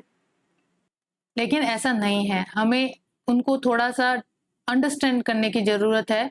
गांधी जी ऐसे समझ में आ जाते तो बहुत अच्छी बात होती, ठीक है। गांधी जी को जब आप रीड करोगे कंप्लीटली और अच्छे ढंग से, मतलब उनकी जो बायोग्राफी वगैरह जो भी चीजें हैं, जो बुक्स वगैरह उन्होंने लिखी है, तब आपको समझ में आएगा कि what Gandhi ji actually thinking. तो यहाँ पे क्वेश्चन भी ऐसे मीन्स में फ्रेम हो सकता है कि without Gandhi ji what can be the direction of Indian national movement. Indian national movement किस डायरेक्शन में जाता, आप डिस्क्राइब करो without the leadership of Gandhi ji. तो यहाँ पे आपको ऐसे क्वेश्चन के अंदर गांधी जी की जो आइडियोलॉजी है वगैरह उनको बताना पड़ता है, और गांधी जी की आइडियोलॉजी किस तरह से मास को डायरेक्ट करती है वो आपको बताना होता है। जैसे हमने अभी पढ़ा nature and character of the mass movement, ये आपको डिस्क्राइब करना पड़ता है, फिर फाइनल कंक्लूजन देना होता है आपका, ठीक है। और ये भी है कि अगर गांधी जी ना होते तो ब्रिटिश अथॉरिटी जिस तरह से रेवोल्यूशनरी मूवमेंट सप्रेस हुए, एक्सट्रीमिस्ट सप्रेस हुए, जितने भी मास मूवमेंट क्रिएट किए गए थे पास्ट के अंदर, है ना, उनका सप्रेशन किया गया ब्रिटिश अथॉरिटी के द्वारा, तो आगे भी इंडियन नेशनल मूवमेंट का हो सकता था, ठीक है ना। मॉडरेट्स तो वैसे भी उनके साथ रहते थे, एक्सट्रीमिस्ट को सप्रेस कर चुके थे, तो फिर बचा कौन था यहाँ पे। तो इस वजह से गांधी जी और उनकी unique ideology was pave the way for the attainment of freedom of India, है ना। तो अब हम डिस्कस करते हैं स्ट्रगल ट्रूथ स्ट्रगल को, यानी संघर्ष विराम संघर्ष की नीति को। तो गांधी जी के मास मोबिलाइजेशन के अंदर या मास मूवमेंट की जो लॉन्ग टर्म स्ट्रेटेजी थी वो थी स्ट्रगल ट्रूथ स्ट्रगल, ठीक है। तो वी कैन से कि as a truth struggle is a long term strategy of Indian national movement और गांधीयन मास मूवमेंट, ठीक है। यहाँ पे हम देखिए जैसे नॉन कॉर्पोरेशन मूवमेंट 1920 में गांधी जी ने लॉन्च किया है ना, आफ्टर ऑल दिस इवेंट की फर्स्ट वर्ल्ड वॉर हुआ, फिर होम रूल मूवमेंट चला, देन रॉलेट एक्ट पास हुआ, फिर रॉलेट जलियांवाला बाग मैसेकर हुआ। उसके बाद से गांधी जी का जो माइंडसेट है वो चेंज होता है। गांधी जी जो इंडियन नेशनल मूवमेंट की जो एक्टिव पॉलिटिक्स है उसके अंदर पार्टिसिपेट करना शुरू कर देते हैं और एज अ नेशनल लीडर के रूप में वो एमर्ज होते हैं, ठीक है। तो यहाँ पे मैं बता दूं आपको कि होम रूल मूवमेंट की जो लिमिटेशन आते हैं या जो होम रूल मूवमेंट के जो इरिलेवेंट होने का या जो फेल होने का एक ये भी कारण था कि दूसरी तरफ जो है Gandhi ji as a national leader के रूप में उभर रहे थे। तो होम रूल मूवमेंट की जो रिलेवेंसी है या थोड़ी सी पॉपुलरिटी है वो खत्म होने लगती है, ठीक है। लोग यहाँ गांधी जी से बहुत ज्यादा रिलेटेबल फील कर रहे थे, इस वजह से उनके साथ जो मास है वो ज्यादा जुड़ रही थी। तो गांधी जी ने नॉन कॉर्पोरेशन मूवमेंट लॉन्च किया, 1922 तक चला और 1922 में उसको सस्पेंड कर दिया। सस्पेंड करने का कारण क्या था? मैंने कहा कि Gandhi ji using non violence as a principle, किसी भी सर्कमस्टेंसेस के अंदर वो प्रिंसिपल ब्रेक नहीं होना चाहिए, है ना। इस वजह से his non violence movement is differ from the passive resistance launch by the extremist, है ना। तो बिकॉज वहां पे चोरा चोरी कांड हो जाता है ना, मतलब जो वायलेंट मॉब है वो पुलिस स्टेशन को चोरा चोरी जो रीजन है, चोरी चोरा रीजन है जगह है, वहां पे अनकंट्रोल मॉब जो है वो पुलिस स्टेशन को आग लगा देती है ना। Uncontrol mob set the police station on fire और उसमें जो कुछ पुलिस जो अधिकारी थे वो मारे जाते हैं ना। तो इस वजह से वायलेंस हो गई यहाँ पे, जबकि मूवमेंट क्या था? नॉन वायलेंस बेस्ड था, नॉन कॉर्पोरेशन मूवमेंट था। तो गांधी जी ने प्रिंसिपल ब्रेक होते हुए देखा और किसी भी सर्कमस्टेंसेस में वो बिलीव करते थे ये प्रिंसिपल ब्रेक नहीं होना चाहिए, लेकिन मॉब ने ये रूल्स ब्रेक किया तो गांधी जी ने ये मूवमेंट को भी सस्पेंड कर दिया, ठीक है। देन ये ट्रूस का टाइम आ जाता है 1930 तक, वापस कोई गांधी जी के द्वारा कोई मास मूवमेंट नहीं क्रिएट किया जाता है, ट्रूस की स्थिति चलती है। ट्रूस के अंदर ऐसा नहीं था कि गांधी जी जो है वो बिल्कुल ही बिल्कुल पेसिव हो चुके हैं या कोई भी वर्क नहीं हो रहा है, नहीं, यहाँ पे कंटिन्यूटी जारी है बाय द कंस्ट्रक्टिव प्रोग्राम्स और मतलब इंडिया का टूर करना, जगह जगह पे विजिट करना, जो इंडियन नेशनलिस्ट लीडर्स थे उनके द्वारा जनता को वापस गैदर होने के लिए या जो अपनी स्पीच है उनके जरिए जो है वो नेशनलिस्ट सेंटिमेंट उनके अंदर इनकलकेट कर रहे थे। ये चीजें, ये सारे प्रोग्राम होते थे, ठीक है। देन वापस स्ट्रगल का टाइम आता है। गांधी जी 1930 में दांडी मार्च के साथ in civil disobedience movements launch करते हैं। दांडी मार्च के जरिए वो सॉल्ट रूल ब्रेक करते हैं और सिविल डिसोबीडियंस मूवमेंट जो है वो लॉन्च करते हैं 1930 में।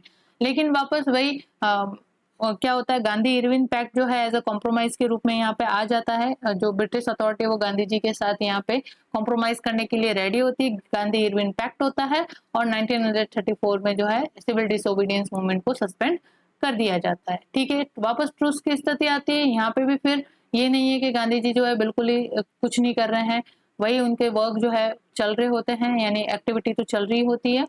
देन फाइनली अपनी जो फुल स्ट्रेंथ है उसको गैदर करके क्विट इंडिया मूवमेंट लॉन्च करते हैं और 1942 के अंदर क्विट इंडिया मूवमेंट लॉन्च होता है और ये खत्म होता है with the attainment of freedom of India, ठीक है। और कंपेल कर दिया जाता है ब्रिटिश अथॉरिटी को कि आप इंडिया छोड़ के चले जाओ और कंप्लीट जो है पावर ट्रांसफर कर दो इंडियंस को। तो इस तरह से गांधी जी ने इस स्ट्रगल टू स्ट्रगल की स्ट्रेटेजी को यूज लिया और फाइनली फ्रीडम ऑफ अटेनमेंट का जो गोल था उसको अचीव किया। तो यहाँ पे स्ट्रगल का मतलब क्या है? Extra constitutional, extra legal, vigorous मास मूवमेंट, ठीक है। स्ट्रगल का मतलब ये है एक्स्ट्रा कॉन्स्टिट्यूशनल, एक्स्ट्रा लीगल और vigorous mass movement. Extra constitutional है, कॉन्स्टिट्यूशनल की जो चीजें हैं उनके रहते हुए, अंदर रहते हुए। लीगल, एक्स्ट्रा लीगल मतलब लीगल, तो एक्स्ट्रा लीगल मतलब ये कि किसी भी तरह से रूल जो है या लॉ जो है वो ब्रेक नहीं होने चाहिए, लॉ एंड ऑर्डर ब्रेक नहीं होने चाहिए। विग्रस बहुत ही फियर्स जो है मास मूवमेंट गांधी जी द्वारा लॉन्च किया जाता था स्ट्रगल फेज के अंदर, ठीक है। देन आता है ट्रूस। ट्रूस विराम की अवस्था, यानी वापस जो एक्स्ट्रा कॉन्स्टिट्यूशनल, एक्स्ट्रा लीगल और विग्रस मास मूवमेंट जो है उससे विड्रॉल करना, जो भी मेथड यूज किए जा रहे थे उन चीजों से वापस विड्रॉल करना। बिकॉज यहाँ पे ट्रूस की स्थिति तब आती है जब गांधी जी को लग जाता है कि आप सिचुएशन को होल्ड करना या फिर किसी भी तरह का जो रूल है वो ब्रेक हुआ है और अथॉरिटी जो है वो मूवमेंट को प्रेशर कर सप्रेस कर सकती है। तो मूवमेंट सप्रेस हो, इससे अच्छा तो क्या करो, आप विड्रॉ कर लो, ठीक है। बिकॉज अगर सप्रेस कर दिया गया ना तो वो कभी भी वापस उठ के खड़ा नहीं होगा। जो ब्रिटिश अथॉरिटी एक बार सप्रेस कर देती है किसी भी मूवमेंट को, वो वापस कभी भी खड़ा नहीं हो सकता। ये ध्यान रखना, आप जितने भी देख लेना पास्ट की चीजें हमने देखी है तो इस वजह से गांधी जी को ये चीज अच्छे से पता थी, तो वो सप्रेस होने से पहले ही क्या कर देते थे, यहाँ पे विड्रॉ कर लेते थे। तो ट्रूस की स्थिति ये होती थी। और इसके अंदर क्या करना है कि जो चीजें हैं वो थोड़े से डिफरेंट वे के अंदर करनी है ना। कंप्लीटली पेसिफिज्म नहीं है ट्रूस की स्थिति, मतलब डूइंग द थिंग्स डिफरेंटली। जैसे यहाँ पे आप देखो पॉलिटिकल टूर बाय लीडर्स है ना, delivering speeches by leader, mobilization of people, constructive program, all this thing happen during the truce period. और ये सारी चीजें भी within the constitutional framework में और within the legal framework में रहते हुए ही पूरी की जाती थी, यानी किसी भी तरह का लॉ एंड ऑर्डर जो है वो ब्रेक नहीं किया जाता था। Because Gandhi ji was believing in the control kind of mass movement.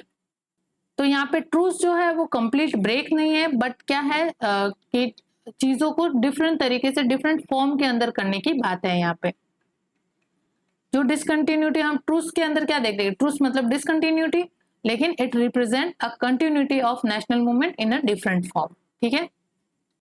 तो regarding the truce, Gandhi ji का एक स्टेटमेंट है जो फेमस है कि statement of Gandhi ji is relevant in this context कि suspension of civil disobedience movement does not mean suspension of war, ठीक है। सिविल डिसोबीडियंस मूवमेंट का सस्पेंशन करने का मतलब ये नहीं है कि हमने वॉर को, ब्रिटिश अथॉरिटी के खिलाफ जो वॉर है हमारा, उसको हमने सस्पेंड कर दिया है। War will only and when India has a constitution on of her own making, ठीक है। वॉर तो तभी खत्म होगा, हमारा ये वॉर जो है जो हमने लॉन्च किया हुआ है ये तो तभी खत्म होगा जब इंडिया जो है उसके खुद का कॉन्स्टिट्यूशन होगा और जब इंडिया खुद अपने कॉन्स्टिट्यूशन की फ्रेमिंग खुद करेगा, यानी कि अटेनमेंट ऑफ फ्रीडम होगा, ठीक है, तभी ये वॉर खत्म होगा। तो ये मूवमेंट जो है इसका हमें सस्पेंशन करना डज नॉट मीन कि हमने पूरा कंप्लीट इंडियन नेशनल मूवमेंट का सस्पेंशन कर दिया है, ठीक है। ट्रूस फेज के अंदर we are doing things but in a different form. Then one more statement Gandhi ji relevant, Gandhi ji statement is relevant in this context of the struggle to struggle कि जो स्ट्रगल टू स्ट्रगल है was not a matter of principle, it was a purely practical facet, है ना। कैसे कि उन्होंने कहा कि a wise general does not wait till he is actually routed, ठीक है। एक बुद्धिमान जनरल या सेनापति जो है वो इस चीज का वेट नहीं करता जब तक कि उसको पूर्ण तरह से मतलब क्या कहते हैं, राउट नहीं कर दिया जाए या मतलब पूर्ण तरह से हरा नहीं दिया जाए, है ना।